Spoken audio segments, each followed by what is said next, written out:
Alléluia, Alléluia, Alléluia,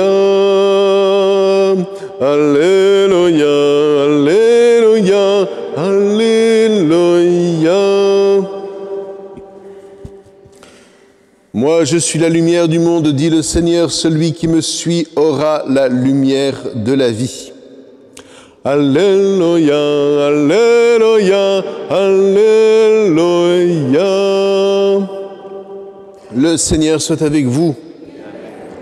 Évangile de Jésus-Christ selon saint Matthieu. Gloire à toi, Seigneur. En ce temps-là, Jésus disait à ses disciples, « Vous êtes le sel de la terre. Mais si le sel devient fade, comment lui rendre sa saveur ? Il ne vaut plus rien, on le jette dehors et il est piétiné par les gens. Vous êtes la lumière du monde. Une ville située sur une montagne ne peut pas être cachée. Et on n'allume pas une lampe pour la mettre sous le boisseau. On la met sur le lampadaire et elle brille pour tous ceux qui sont dans la maison. De même que votre lumière brille devant les hommes, alors voyant ce que vous faites de bien, ils rendront gloire à votre Père qui est aux cieux. » Acclamons la parole de Dieu.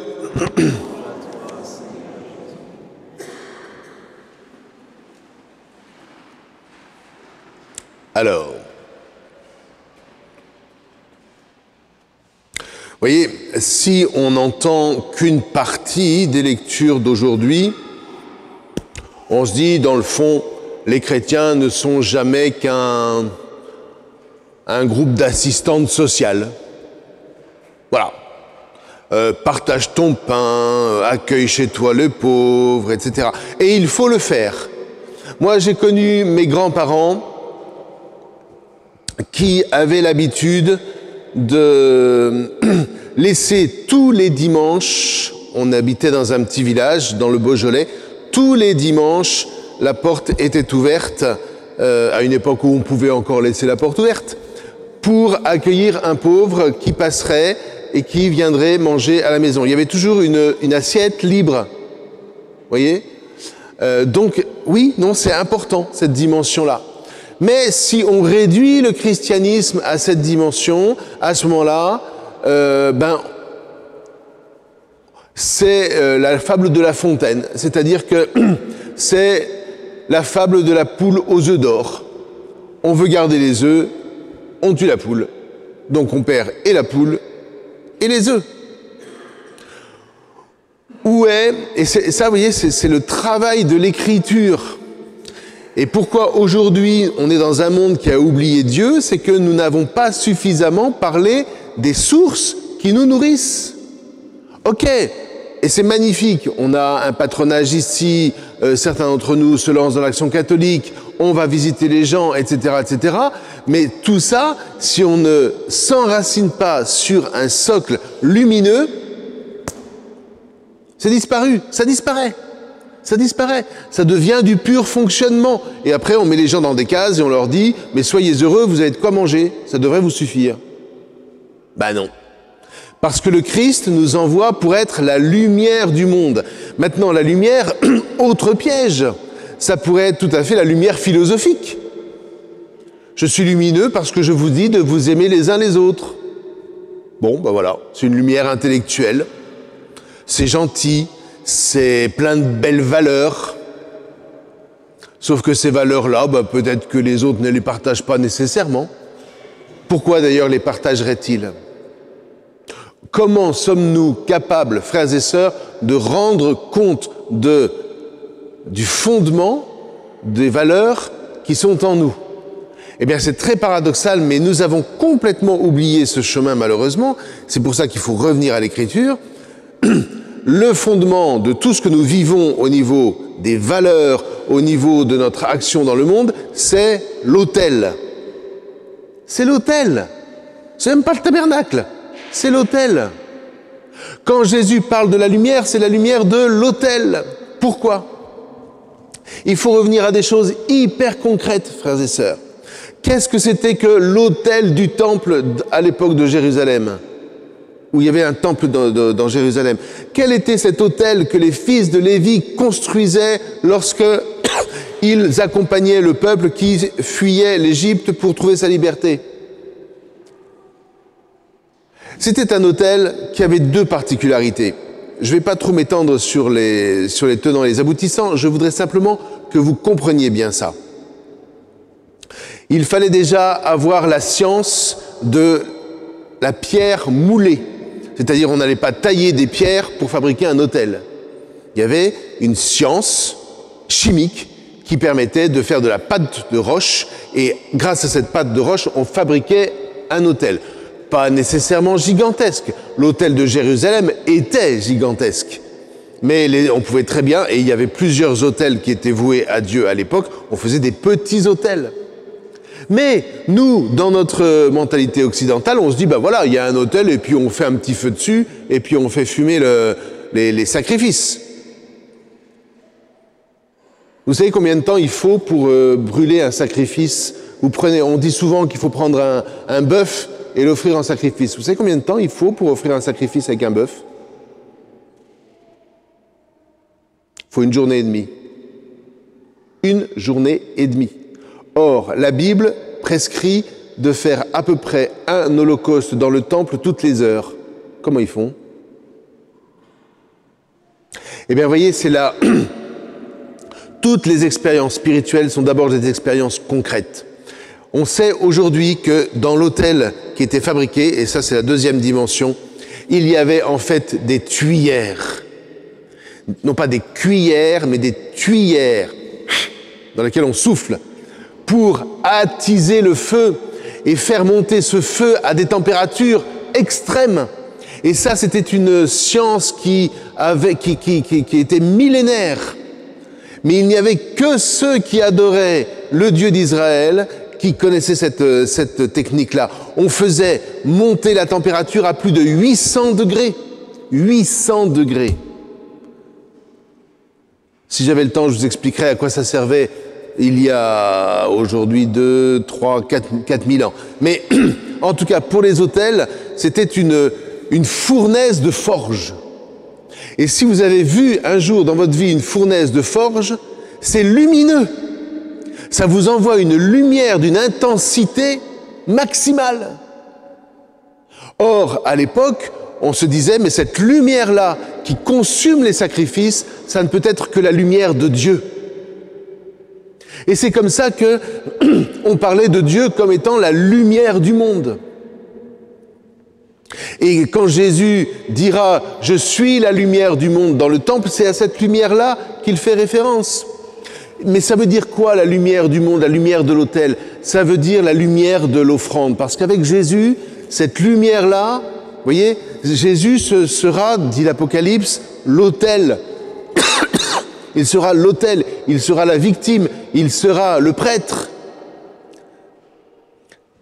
C'est-à-dire qu'il reprend les sacrifices du grand autel, il reprend les sacrifices du temple, et il reprend les mêmes thèmes, c'est-à-dire cette lumière qui consume les sacrifices.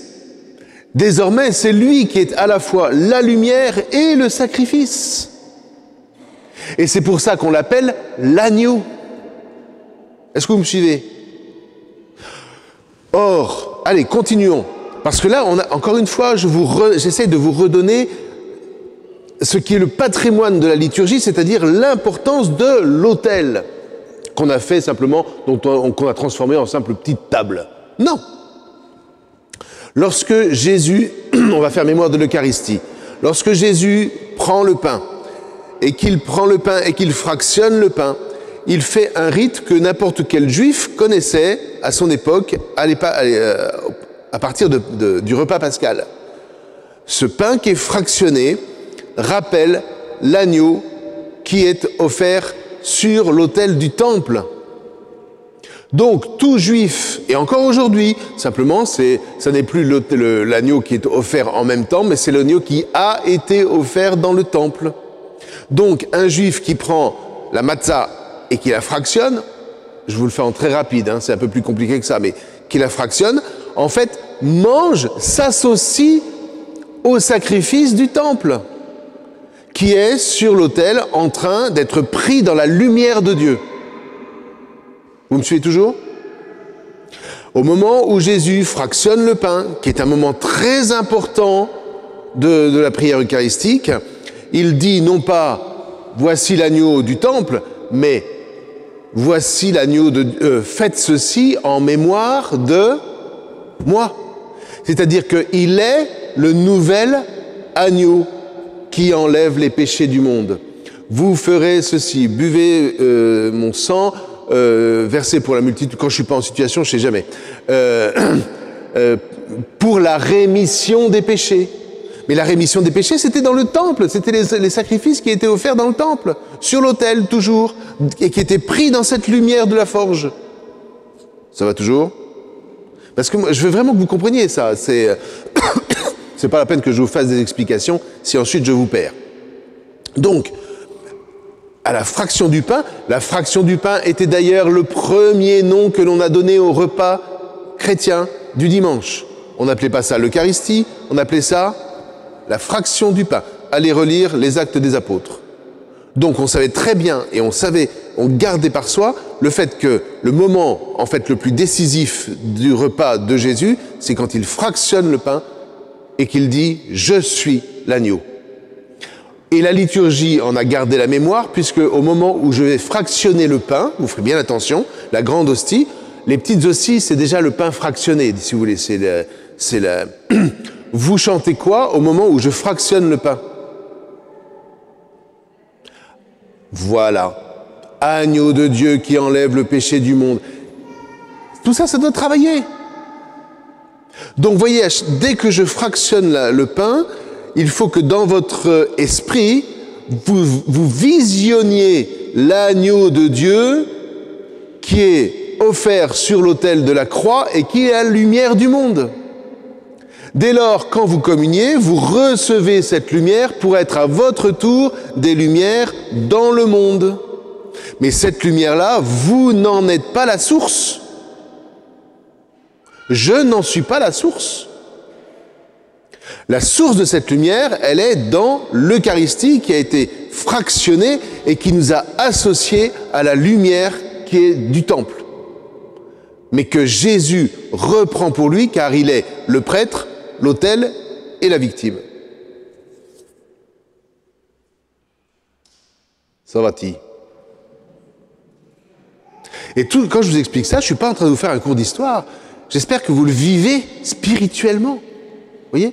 Mais on a besoin, pour vivre spirituellement de la liturgie, d'avoir des appuis concrets. Sinon, ça devient du grand n'importe quoi. La liturgie de toujours, je sais pas quoi, machin, on invente. Et puis on va inventer des formules. Et on va dire jusque-là, c'est que le moment le plus important, ce sont le chamanisme ou je sais pas quoi. Mais non ! La prière eucharistique, et ça Vatican II est très clair, c'est l'ensemble. C'est l'ensemble. Je ne peux pas célébrer l'Eucharistie si vous n'êtes pas là. Je ne peux pas célébrer l'Eucharistie si l'Église tout entière ne veut pas célébrer l'Eucharistie. C'est même pas notre présence ici. Nous vivons de cette lumière qui embrase le monde entier au moment où nous célébrons les saints mystères. Voyez ? Et ça, c'est formidable. Et c'est ce qui fait que vous et moi, nous sommes frères et sœurs, parce que nous vivons de cette lumière. Et nous la transportons, nous la portons au monde. Et c'est ça qui est magnifique. Et moi, c'est ça qui m'édifie.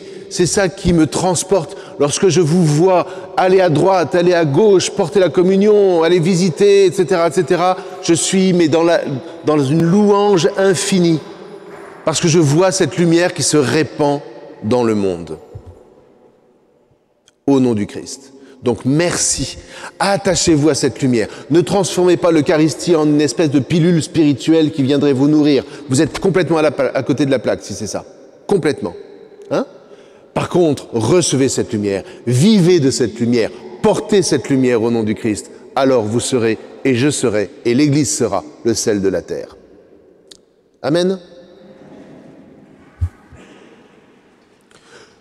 Lumière sur ma route, ta parole, Seigneur.